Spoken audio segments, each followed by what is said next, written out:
Rahul graph peak వెళ్ళిపోయిందంట. నిన్న ఆయన ప్రధానమంత్రి ఇంటి ముందు చేసినటువంటి ధర్నాలో తెలివైనటువంటి పని ఏంటంటే మీడియాని కళ్ళుగప్పి వెళ్ళారు, కానీ మీడియాకే కంటపడ్డారు. మొదట ఏమొచ్చేసి మీడియాని ఇచ్చేశారు, అంటే మీడియాకి కనిపించకుండా వెళ్ళిపోయారు.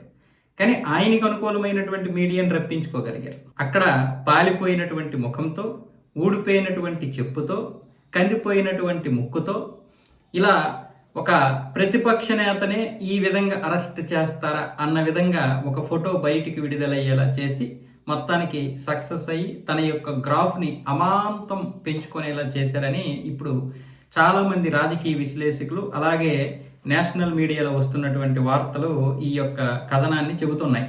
ఆయన గ్రాఫ్ చాలా బాగా పెరిగిపోయిందని చెప్పి.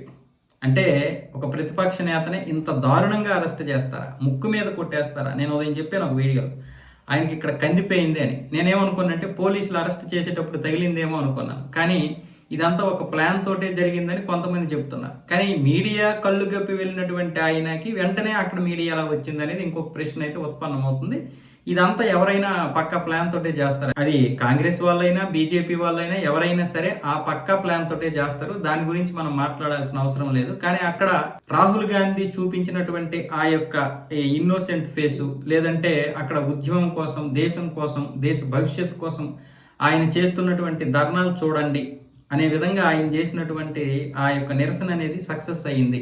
పాలిపోయిన ముఖంతో, ఊడిపోయిన చెప్పుతో, కందిపోయిన ఆ ముక్కుతో బాగా సక్సెస్ అయ్యారు. అది ఇప్పుడు చాలా బాగా వైరల్ చేశారు వాళ్ళకు అనుకూలమైనటువంటి మీడియా. ఎవరికైనా అనుకూలం ఉంటుందిగా, బీజేపీకి అనుకూలమైనటువంటి మీడియా ఉంటుంది, కాంగ్రెస్కి ఉంటుంది, తెలుగుదేశంకి ఉంటుంది, వైసీపీకి ఉంటుంది, టీఆర్ఎస్కి ఉంటుంది, బీఆర్ఎస్కి ఉంటుంది, అందరికీ ఉంటుంది. ఆ విధంగా వాళ్ళు వెంటనే దాన్ని ఇమీడియట్లీ స్క్రోల్ చేసి మొత్తం దేశమంతా కూడా వ్యాప్తి చేసేలా చేశారు. అందులో సక్సెస్ అయ్యారు. అయితే గ్రాఫ్ అనే విషయంలో మాత్రం మరొకసారి ఆలోచించుకోవాల్సిందే. గ్రాఫ్ పెరిగింది అనేది ఇక వాళ్ళు అనుకుంటే తప్పేం లేదు. కాకపోతే రాహుల్ గాంధీ గారు ఉన్నారు కాబట్టి మనకు భయపడాల్సిన అవసరం లేదు. రాహుల్ గాంధీ గారు ఉన్నంత వరకు మళ్ళీ 4వ సారి కూడా నరేంద్ర మోదీ అధికారంలోకి రావడానికి అవకాశాలు పుష్కలంగా ఉన్నాయి.